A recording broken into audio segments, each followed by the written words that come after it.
चलो जी।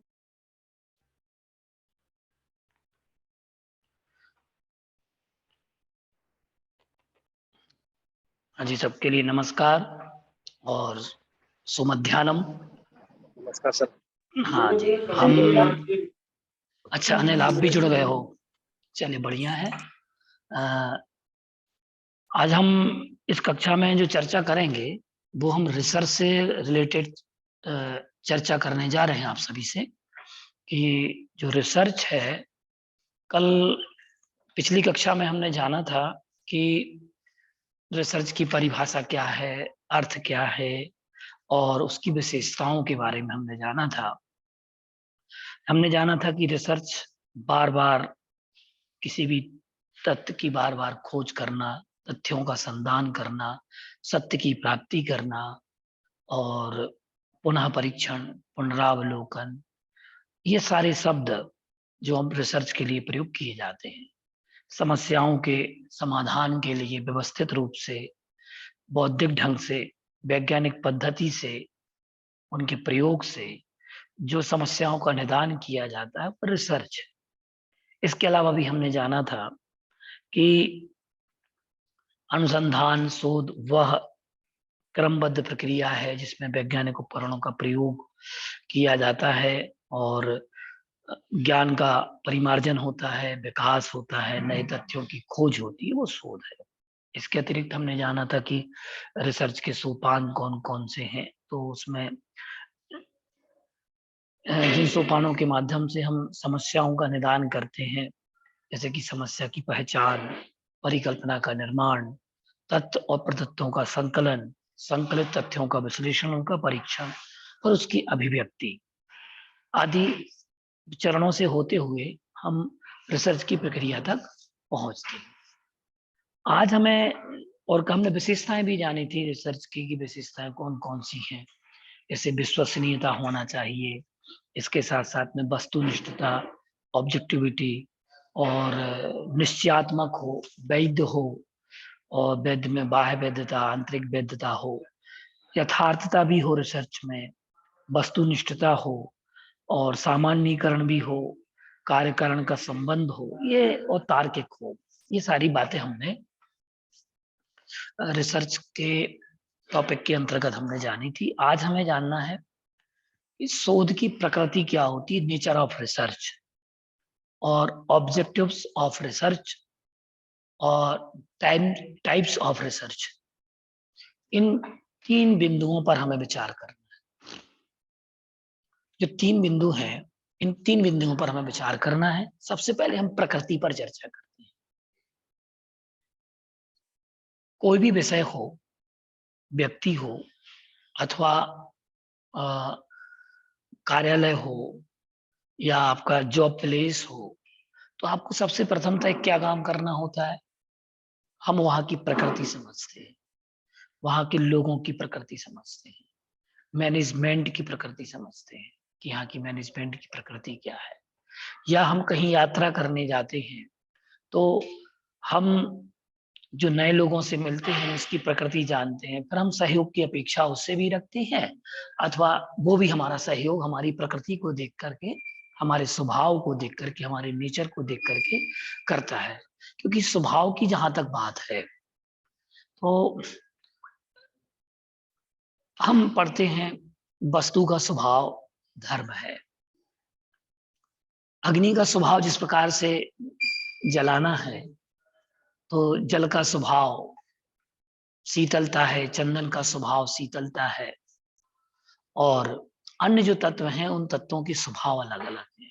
पृथ्वी गंधवती पृथ्वी है, ये उसकी प्रकृति है।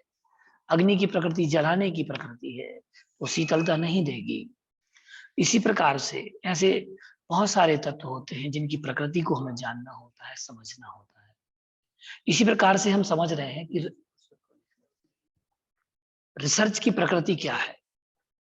तो रिसर्च को हमने समझा, अब हम जान रहे हैं कि रिसर्च शोध की प्रकृति क्या है।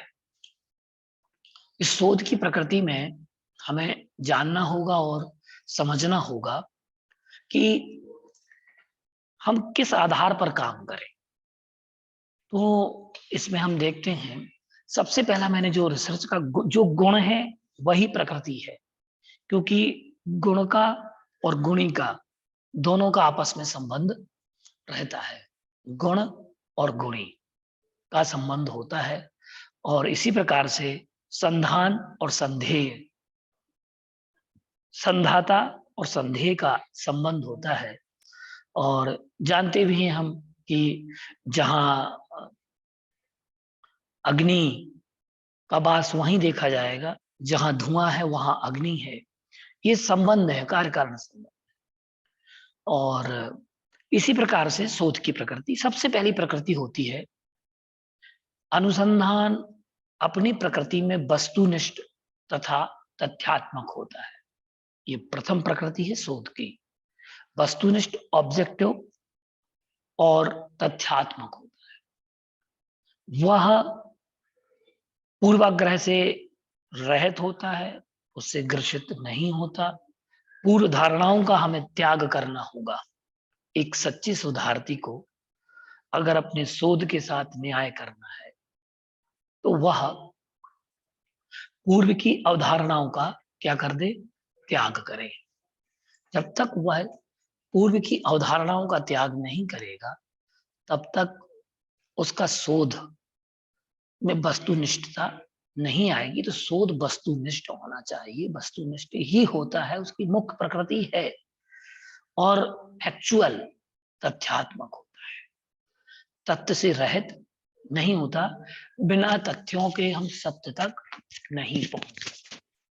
ये जो शोध है उस शोध को हमें जानना होगा और समझना होगा कि तथ्यात्मक शोध क्या है। और तथ्य के साथ साथ में हम ये जाने कि उस कौन कौन से तथ्यों का उसने प्रयोग किया है। तथ्य की भी प्रकृति होगी, जो आप डेटा कलेक्ट करेंगे उसकी भी एक प्रकृति होगी, और उस प्रकृति को जानने के लिए हमें कुछ ना कुछ ऐसा कार्य जिससे कि हम तथ्य के सत्य तक पहुंच सके, क्योंकि उन्हीं तथ्यों का प्रयोग करना है जो सत्य हो। सत्यात्मक तथ्य, तथ्यात्मक सत्य, इन दोनों बातों का हमें विचार करना होता है जो प्रामाणिक हो। शोध की प्रकृति प्रामाणिक भी होना चाहिए। तथ्य जब तक सत्य नहीं होंगे तब तक वह प्रामाणिक को प्राप्त नहीं होंगे। तो प्रामाणिक शोध प्रामाणिक होना चाहिए। ऐसा नहीं कि आपने कॉपी किया और आपने अपने उसमें पुस्तक में आपने जोड़ते गए, लिखते गए, उसके रेफरेंस में डालिए, उसको रेफरेंस में रखिए, संदर्भ में रखिए आप। क्योंकि निश्चित है कि हम जो कार्य करते हैं और जो शोध करते हैं वह शोध तथ्यों पर ही आधारित तो होगा। डेटा का कलेक्शन आपको करना होगा, तथ्य का संकलन आपको करना होगा। तो उन तथ्यों में जो आपने मैटर कलेक्ट किया है वो भी प्रामाणिक हो, पुस्तक प्रामाणिक हो, ग्रंथ प्रामाणिक हो, उसका राइटर भी प्रामाणिक हो। ऐसा नहीं कि आपने इंटरनेट पर पे विकिपीडिया से उठाया, कट कॉपी और पेस्ट किया और आपने कहा सर हमने तो शोध कार्य कर लिया, हमने तो लिख लिया। मैं हमेशा शोधार्थियों से बोलता हूं एक बात कि आप जो भी काम करें वो स्वयं लिखें। आप ये कॉपी कट कॉपी और पेस्ट वाला सिस्टम जो है ये आपकी याददाश्त को कमजोर करता है। आप अगर साइकोलॉजी पढ़ेंगे तो साइकोलॉजी में भी हम देखते हैं बच्चों के अंदर जो संस्कार आ जाते हैं वो ही संस्कार जीवन पर्यंत रहते हैं, जिन संस्कारों को हम बचपनों से सिखाते हैं। जब सद्य प्रसूत बालक होता है तो सद्य प्रसूत बालक को हमें वस्तुनिष्ठ होता है। वो ये नहीं जानता कि ये मेरी माँ है, ये मेरे पिता है। जब जो जन्म लिया बालक जो है वो भी वस्तुनिष्ठ है। उस वस्तुनिष्ठता जो ये प्राकृतिक स्वभाव है वस्तुनिष्ठता, तो वह निष्पाप है, निष्कपट है, निश्चल है और पूर्वाग्रह आदि से ग्रसित भी नहीं है। इसको हम केवल व्यवहारिक दृष्टि से हम चर्चा कर रहे हैं। ये बाकी सैद्धांतिक बात अलग होंगी, लेकिन मैं जो उसके व्यवहार को देख पा रहा हूँ, जान पा रहा हूँ, वह बात मैं आपसे कहना चाह रहा हूँ। जब वो छोटा सा बालक जिसने जन्म लिया, बालक हो या बालिका, वह शिशु वस्तुनिष्ठ होता है। वह ये नहीं जानता कि ये मेरे माँ हैं, ये मेरे पिता हैं, ये मेरे दादाजी हैं, ये मेरी दादी हैं, अथवा मामा है, मौसी हैं, हमारे संबंधों को नहीं जानता। लेकिन धीरे धीरे हम क्या करते हैं, जब वो संसार में धीरे धीरे बड़ा होता चला जाता है, एक आयु को, एक अवस्था को ग्रहण करता चला जाता है, तो वो धीरे धीरे उनको पहचानना प्रारंभ करता है, क्योंकि उसकी चिप में, उसके सॉफ्टवेयर में हम क्या भरते हैं, ये तुम्हारी माँ है, ये तुम्हारे पिता है। तो वो फिर माँ के प्रति वस्तुनिष्ठ होगा, पिता के प्रति वस्तुनिष्ठ होगा, फिर मामा के प्रति वस्तुनिष्ठ होगा, क्योंकि माँ से माँ का संबंध रखेगा, पिता से पिता का संबंध रखेगा, पत्नी से पत्नी का संबंध रखेगा, मौसी से मौसी का संबंध रखेगा। तो ये क्या है, वस्तुनिष्ठता। ये हमारे व्यक्तिगत स्वभाव को बताती है। ठीक इसी प्रकार से रिसर्च भी होता है। आप लोगों को समझ में आ रहा है ना ये? हेलो, जी भैया। आप लोगों को समझ में आ रहा ना ये विषय? हाँ, आ रहा है। आ रहा है ना? तो हम इसी शैली से आपको बताते जा रहे हैं। तो जिस प्रकार से वह सद्य प्रसूत बालक भी वस्तुनिष्ठ है, वह माँ के साथ माँ का व्यवहार करता है, पिता के साथ पिता का व्यवहार करता है, पति के साथ पति का, पत्नी के साथ पति का, आदि आदि जो संबंध है सांसारिक, उन संबंधों को शिक्षक के साथ शिक्षक का व्यवहार करता है। तो ये वस्तुनिष्ठता है। शोध इसी प्रकार से होना चाहिए। आप जिस ग्रंथ को लिखें, जिस ग्रंथ से लिखें, उस ग्रंथ के प्रति वस्तुनिष्ठ रहें, पक्षपात की दृष्टि ना रखें। अगर आप पक्षपात रखते हैं तो ये ध्यान रखिए, वो शोध प्रामाणिक नहीं माना जाएगा। या आप अगर उस चीज को सिद्ध करना चाहते हैं तो उसके लिए साक्ष्य उपस्थित करें, साक्ष्य प्रस्तुत करें और प्रमाणों का प्रमाणीकरण भी करें, तब वह शोध वस्तुनिष्ठता के दोष से रहित होगा। और तथ्य भी अच्छे होना चाहिए। तो दोनों चीजें, तथ्यात्मकता और वस्तुनिष्ठता, दोनों जुड़े हुए हैं। इसके बाद दूसरी प्रकृति जो होती है, वो होती है वैज्ञानिक प्रकृति, जिसमें प्राथमिक तथ्यों को अलग और द्वितीयक तथ्यों को अलग रखा जाता है। प्राथमिक तथ्य जिसको प्राइमरी डेटा बोलते हैं, प्राइमरी और सेकेंडरी डेटा। तो प्राइमरी डेटा में हम क्या उपयोग कर रहे हैं, तो उस प्राइमरी डेटा में हमें क्या करना है, कैसे करना है, तो उस चीज को हम जाने कि प्राइमरी डेटा में हम क्या प्रयोग करेंगे। जैसे कि देखो, प्राथमिक एवं द्वितीयक स्रोतों से प्राप्त आंकड़ों का विश्लेषण कर उसका निष्कर्ष वैज्ञानिक पद्धति से निकाले जाएगा। शोध के प्रकारों पढ़ने के बाद आपको समझ में आएगा कि जो प्राइमरी डेटा है वो सेकेंडरी डेटा है। जैसे कि साइकोलॉजिकल हम अगर रिसर्च कर रहे हैं तो हमें व्यक्ति से व्यक्ति मिलना होगा। कैसे स्टडी करेंगे कि हम महिलाओं की शिक्षा आधार, महिलाओं की पारिवारिक स्थिति का अगर हम अध्ययन अगर हम करते हैं, तो उन अध्ययन को करने के लिए हमें कुछ करना पड़ेगा। और जब तक हम, जैसे कि हमने आदिवासी एरिया के शिक्षा के शैक्षणिक स्तर को जानना है, वहां की कामकाजी महिलाओं पे काम करना है, या फिर आप सोशल वर्क से संबंधित कुछ शोध कर रहे हैं, तो क्या करना होगा, उसका प्राइमरी डेटा, नाम क्या है, पिता का नाम क्या है, उसकी आयु क्या है, कार्य की पद्धति क्या है, बीमारियां कौन कौन सी हैं, ये सारी चीजें लिखेंगे। फिर इसके बाद उसकी इनकम वाली बात आएगी। तो जो हमें टेक्निक्स लगाना होती है, जैसे सांख्यिकी, गणितीय टेक्निक्स में हमें वैज्ञानिक पद्धति का प्रयोग करना होता है। सोशोलॉजिकल रिसर्च में दोनों प्रकार का काम होता है। ऐतिहासिक भी वह पद्धति को अपना सकता है और वह थ्योरिकल पद्धति, वर्णनात्मक पद्धति का भी प्रयोग कर सकता है। और अगर वैज्ञानिक पद्धति का करेगा तो वैज्ञानिक पद्धति में भी हो जाएगा कि प्राथमिक स्कूल के बच्चों का, इतनी उम्र के बच्चों का हम रिसर्च कर रहे हैं, तो उसके लिए भी वह वैज्ञानिक पद्धति का प्रयोग करना होगा, उस निष्कर्ष तक पहुंचेगा। जैसे कि मैथमेटिकल जो होगी वैज्ञानिक होती हैं, जैसे कि संस्कृत है, प्राकृत है, हिंदी है, अंग्रेजी है, इनमें अधिकांश देखा जाता है।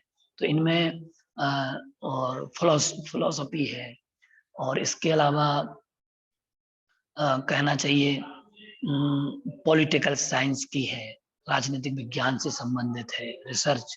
तो इनमें अधिकांश जो वर्णनात्मक होंगे तो वो उस आधार पे लिखा जाएगा। ऐतिहासिक अगर होंगे तो ऐतिहासिक लिखा जाएगा, थ्योरिकल होंगे, एनालिटिकल होंगे, तो उसमें विश्लेषणात्मक अनुसंधान होता है। अब इसके बाद में क्या होता है, मुख्य बात से अगर हम देखें कि जो तथ्य है उसको वैज्ञानिक पद्धति से जानता, तो रिसर्च की प्रकृति, शोध की प्रकृति क्या है, वैज्ञानिक भी है। तीसरी प्रकृति है बौद्धिक। शोध किसी भी प्रकार का हो, रिसर्च किसी भी प्रकार की, वह बौद्धिक ही होगी। क्यों होगी? संसार में बिना बुद्धि के कोई कार्य नहीं होता। पागल व्यक्ति भी होगा, विक्षिप्त व्यक्ति भी होगा, तो उसकी विक्षिप्त प्रवृत्ति तो होगी, लेकिन वो कभी अपना अहित नहीं करेगा। क्यों नहीं करेगा? कितने भी पागल व्यक्ति को हम कुछ कह दें कि जाओ तुम कुएं में कूदो, आग में कूदना है, क्या वह पागल व्यक्ति कूदेगा? बताइए हमें। बबीता जी बताएं, भावना चौधरी जी, लाभांशी, जी सर। क्या पागल नहीं व्यक्ति भैया, को नहीं कूदेगा। क्यों? नहीं नहीं कूदेगा, क्योंकि उसको क्योंकि ये उतनी पता है कि खुद बुद्धि का तो नुकसान रखता नहीं है वो। करना है। बस मैं जो कह रहा हूं कि जो शोध है ना, शोध बौद्धिक है। बिना बुद्धि के शोध नहीं होगा। जब एक विक्षिप्त मूढ़ व्यक्ति, जिसकी विक्षिप्त प्रवृत्ति है, योग शास्त्र के अनुसार भी हम उसके विक्षिप्त अवस्था, विक्षिप्त भूमि की बात करें, चित्त वृत्ति की बात करें, या साइकोलॉजिकल भी विक्षिप्त है मनोवैज्ञानिक तरीके से, तब भी वह अपना गलत नहीं करेगा। तो शोध जो है, शोध एक बौद्धिक प्रक्रिया है, और उसके साथ साथ लॉजिकल भी है, बौद्धिकता से युक्त है और तार्किक भी है। तो इन दो बातों पर हम देखें कि बौद्धिक भी है तो उतना तार्किक भी है। विधियां पुरानी हो सकती हैं, साधन हमारे पुराने हो सकते हैं, और वर्तमान में अगर हमारे साधन कुछ नवीन भी हो सकते हैं, लेकिन नवीन साधनों के निर्माण में, नवीन साधनों के प्रयोग में, पुराने साधनों के प्रयोग में, दोनों में कहीं ना कहीं बुद्धि का प्रयोग किया जाता है। जैसे आप लोग चावल पकाते हैं, घर पे हम चावल देखते कि नहीं देखते? कितने लोग हैं ये जो लोग चावल को पकाना जानते हैं? हाँ भैया। सभी लोग जानते हैं ना चावल पकने की प्रक्रिया को? हाँ। सभी लोग जानते हैं। देखिए, अब हम आपको बताएं, आपने अगर देखा होगा तो पुराने समय में लोग मिट्टी के बर्तनों में चावल पकाते थे, भोजन पकाते थे। यहाँ तक कि जो उपकरण थे वो मिट्टी के ही थे। चाहे हम तवा ले लें, चूल्हा ले लें, तो चूल्हा भी मिट्टी का था। प्राकृतिक साधनों की मैं बात कर रहा हूं। तो वहां भी बौद्धिकता आई, और उन्होंने देखा कि भोजन कैसे पकाया जाता है। धीरे धीरे उन साधनों में, उपकरणों में बुद्धि का और तर्क का प्रयोग होता रहा। उसमें भी तर्क था। मिट्टी के तवा पर जब रोटी बनती थी, तो मिट्टी के तवा पर भी क्या करते थे, नीचे राख वगैरह आपने देखा होगा ना, जो दादी लोग रही होंगी आप लोगों की, तो मिट्टी के तवे पर भी राख लगा देते थे। अब आप ये नहीं कहना कि सर ये विषय क्यों पढ़ा रहे हैं आप, क्योंकि ये रिसर्च का विषय है, इसलिए मैं आपको ये उदाहरण दे रहा हूँ। नहीं तो आप ये सोचें कि सर ये पुरानी बातें क्यों बता रहे हैं। जब तक आप पुरातन का अनुभव, एक्सपीरियंस नहीं लेंगे, तब तक नवीन तक नहीं पहुंचेंगे। धीरे धीरे साधनों का बदला, तर्क था उसके पीछे। राख लगाने के पीछे तर्क ये था कि मिट्टी का ऊपर का जो हिस्सा है वह धीरे धीरे गर्म हो। अगर अधिक मात्रा में गर्म हो जाता तो रोटी जल जाएगी। आपने इसके बाद भी आपने देखा कि कितने लोगों ने देखा ये जो पद्धति में बताया, सर मैंने देखा, मैंने देखा है? यूज भी किया। अच्छा, यूज भी किया है। ठीक है, बहुत बढ़िया। और किसी ने देखा ये पद्धति, जो पद्धति मैं बता रहा हूँ आप लोगों को, शोध की प्रकृति की? नहीं भैया। नहीं देखा, लेकिन अब मैं बता रहा हूँ, आपने वो चीज देखी होगी। आप लोग जो खींचला बनाते ना, क्या करते हो, माता है मैंने खींचला बनाती ना, वो क्या बनाते हैं उसको, खार के माध्यम से। अ, हाँ, तो आपने देखा होगा एक जो पापड़ हाँ, जो नहीं जब वो कुछ लिक्विड नहीं। फॉर्म में रहता है। जो भी होता है, जो पात्र होता है ना, उस पात्र में उस पात्र में क्या करते हैं, राख क्या कर देते हैं, लगा देते हैं, जिससे राख वो, लगाते हैं जिसको मार्जन भी कहते हैं। नहीं जो भी हो, तो उसको क्या करते हैं, इसलिए लगाते हैं कि जो जिस पदार्थ को हमने गर्म होने के लिए रखा है, वो मध्यम आंच में क्या होता रहे, गर्म होता रहे, जिससे उसके रखा हुआ बर्तन के अंदर रखा हुआ द्रव्य सामग्री जो भी वो जले ना। ये लॉजिक था, वहां बुद्धि थी और ये लॉजिक था। ठीक है ना? इसी प्रकार से ये नवीन तथ्यों में बदलता चला गया। तो इस प्रकार से नए नए सिद्धांतों की खोज, नए नए ज्ञान का, पुरातन ज्ञान का अनुभव लेकर के नवीन ज्ञान की खोज बौद्धिकता के साथ और तार्किकता के साथ जो प्रस्तुत करता है, वह शोध की प्रकृति रही है। और ये सिद्धांत है मुख्य, ज्ञान एवं नए नए ज्ञान एवं सिद्धांतों को सुधारने में और अपना मत स्थापित करने में ये रहा है। तीसरी प्रकृति क्या है? पूर्वाग्रह से ग्रसित नहीं होना चाहिए शोध। शोध पूर्वाग्रही नहीं होगा, दुराग्रही नहीं होगा, हठाग्रही भी नहीं होगा। तो इस प्रकार से ये शोध की प्रकृति है। इसके बाद में नवीनता रहेगी सदैव। क्या भैया पूर्वाग्रह से क्या नहीं होना चाहिए? पूर्वाग्रह से ग्रसित, पूर्व धारणाओं को बना करके, जैसे हम सोच बना लेते ना किसी व्यक्ति के प्रति, किसी ग्रंथ के प्रति, कि ये व्यक्ति ऐसा है, किसी समाज के प्रति हम एक सोच बना के रखते ना, तो हमारे मन में वही धारणा काम करती है, पर हम उसी धारणा से काम करते हैं। इसलिए हमें पूर्व धारणाओं का त्याग करना होगा। ठीक है ना? इसके बाद आती है बात किसकी?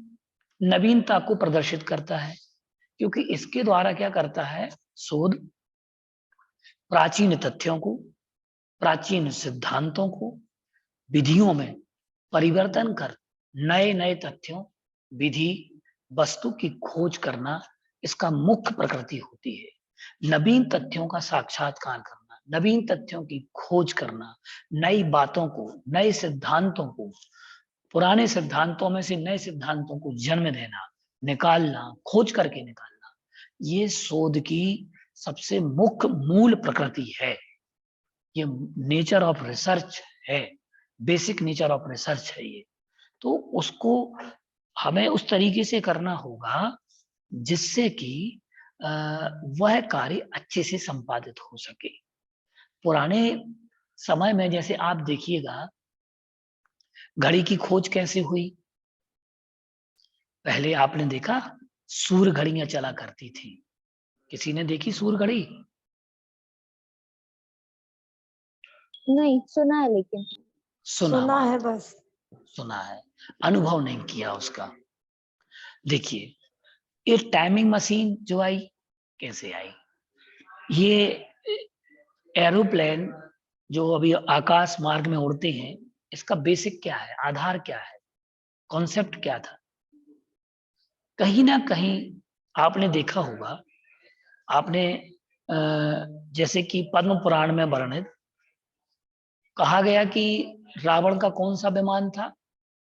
पुष्पक विमान। पुष्पक कौन? विमान। हाँ, ठीक है, पुष्पक विमान था। ये रामायण कालीन घटना है। ठीक है, फिर वह पुष्पक विमान मूल रूप से कुबेर के पास था। नल जो उसका भाई था, रावण का भाई कुबेर, वैदिक परंपरा में वर्णन भी आता है और पद्म पुराण आदि में वर्णन मिलता है, तो कुबेर के पास था। रावण ने उसको छीन लिया, उसको ले लिया, और उसका बहुत बड़ी कार्यशाला थी। उस विमान को, पुष्पक विमान को सुधारने के लिए, पुष्पक विमान को, ऐसा इतिहासकार पुरातत्वविद कहते हैं। तो ये पुष्पक विमान थे। ये एरोप्लेन का कॉन्सेप्ट क्यों आया बताइए? एरोप्लेन का कॉन्सेप्ट क्यों आया? वहीं से लिया गया है कहीं ना सुनने वाले कहीं reference बनाने। उसके लिए बिना आधार के कुछ नहीं होता। तो वो आधार मिला, कॉन्सेप्ट मिला, तब वैज्ञानिकों ने क्या किया, उस पर पुराने तथ्य को खोज करके नवीन तथ्यों का, नवीन सिद्धांतों का, नई वस्तुओं का आविर्भाव किया। क्योंकि पढ़ते हैं आवश्यकता ही आविष्कार की, क्या है, कुछ बोलते हैं अपन, जननी है। हाँ जननी है। हाँ, आवश्यकता ही आविष्कार की जननी होती है। तो जैसे जैसे देश काल वातावरण परिस्थिति बदलता गया, द्रव्य बदला, क्षेत्र बदला, काल बदला, भाव बदला, तो उसके अनुकूल उपकरणों की उत्पत्ति हुई, खोज हुई। ये मानवीय है जो खोज हम पढ़ते चले आ रहे हैं, चाहे वह पाषाण कालीन हो, शुंग कालीन हो, अथवा और पहले का काल हो, प्राग ऐतिहासिक काल हो, तो उस समय से लेकर कुछ ना कुछ खोज अवश्य हुई है। उस खोज के बाद नवीन सिद्धांतों का जन्म हुआ है, बिना आधार के तो नहीं हुआ। फिर ये एरोप्लेन का कॉन्सेप्ट आ गया, हवाई जहाज का कॉन्सेप्ट आ गया, ठीक है।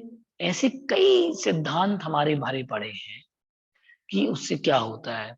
जैसे कि संस्कृत के ग्रंथों में बिजली बनाने का सिद्धांत दिया है। जैन आगम ग्रंथों में सोना बनाने की पद्धति बताई गई है, स्वर्ण निर्माण करने की पद्धति, कि आप किस प्रकार से सोने का निर्माण कर सकते हैं, स्वर्ण का, गोल्ड को आप किस प्रकार से बना सकते हो। ऐसे कई रासायनिक ग्रंथ हैं हमारे धर्म में, आगम में, संस्कृत साहित्य में, प्राकृत साहित्य में, अथवा विज्ञान के साहित्य में भी कई ग्रंथ ऐसे हैं जिनमें रसायनों का प्रयोग किया गया, किस रसायन से क्या होता है।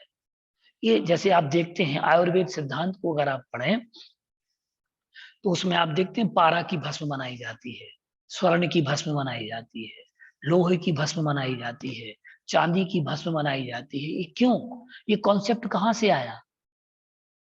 कहीं ना कहीं ये चीज पहले से हमारी प्रकृति में विद्यमान थी। जो प्रकृति में विद्यमान होता है वह उतने को ही पकड़ सकता है। अब मैं आपको जो बात बताने जा रहा हूं उस बात को सुने। आप लोग जो मोबाइल चलाते हैं या हम लैपटॉप चला रहे हैं, तो रैम रैम होती है ना, रैम जानते हैं सभी लोग? हाँ भैया। 1 GB 2 GB, हाँ 1 GB 2 GB आदि आदि जो रैम होती ना, तो 1 GB है, 2 GB है, 4 GB है, 8 GB है। तो इसका कॉन्सेप्ट पहले से था। आपने अगर देखा होगा तो जो सिद्ध चक्र विधान होता है, अनुष्ठान होता है, सिद्ध चक्र अनुष्ठान विधान जैनों में होता है, तो उसमें कितने कितने अर्घ होते हैं? 64 होते हैं। 8 फिर नहीं नहीं नहीं, अरे रुको रुको रुको रुको, 8 8 16 16 32 64 16 32 64 128 256 256 512 1004 512 पर 1000। ठीक है ना। अब ये कॉन्सेप्ट पहले से अपने प्रकृति में था। सिद्ध चक्र पुराना है और ये प्रकृति में था वातावरण। इसलिए आप देखते हैं कंप्यूटर साइंस ने क्या पकड़ा, 101 लैंग्वेज चलती है, बाइनरी लैंग्वेज, उसको बिट्स में ले लिया, बाइट्स में ले लिया। तो जो प्रकृति में था उस प्रकृति को ग्रहण किया, तो वो 8 GB बना। 1024 से ज्यादा बनी कुछ? अभी तक तो नहीं है भैया। नहीं बनी, ना बनेगी। हाँ, आपको सेकंड करना है तो उसको और रखी, 1 TB 2 TB आदि आदि में आपको मिल जाएगा रैम रखने वो के टेराबाइट लिए। गीगाबाइट और ज्यादा आते जा हाँ रहे वो हैं। ठीक है, लेकिन वो 1024 के बाद डिजिट खत्म है, ठीक है ना उसका। भाई आप उसमें और भी रखते जाए। तो ये जो पूरे बच्चे अटेंड कर रहे हैं, हमारा ईयरफोन नहीं मिल रहा। प्रकृति पे था, तो वह प्रकृति में था, तो वह प्रकृति के उस सिद्धांत को नवीन तरीके से कंप्यूटर वैज्ञानिकों ने, संगणक विश्लेषकों ने इसको प्रकट कर दिया, खोज कर दी, वो लगा दिया। और हम ये पढ़ते हैं इसमें भक्तामर काव्य में, जितने जितने परमाणु थे उन परमाणुओं से प्रभु आपकी देह बन गई, पढ़ते हैं ना। तो वो परमाणु प्रकृति में थे। परमोदारिक देह का निर्माण ऐसे होता है कि वह जितने थे परमाणु, वह सारे परमाणु विश्वम, पढ़ते हैं, एक सूत्र काव्य आता है, तो वो ब्रह्मांड में जिन उतरे। जैसे जित हाँ, जिम जी, जितने परमाणु से ये निर्माते परमाणु। प्रभु तेरी दे। कौन सा है संस्कृत में, कौन सा काव्य है ये, मतलब क्या है उसका पद? संस्कृत में ब्रह्मांडमीश्वरम अनंतम अनंग केतुम आदि। इसके अलावा उसमें बताया गया है कि जो जितने परमाणु थे वह सारे परमाणु समाप्त हो चुके हैं, वो उसमें परमाणुधारिक देह बन चुकी है। तो नवीन तथ्यों का सिद्धांतों की खोज उससे की गई। इसके बाद में हम देखते हैं कि इसकी प्रकृति विश्लेषणात्मक होती है, परीक्षण करने की विधि होती है।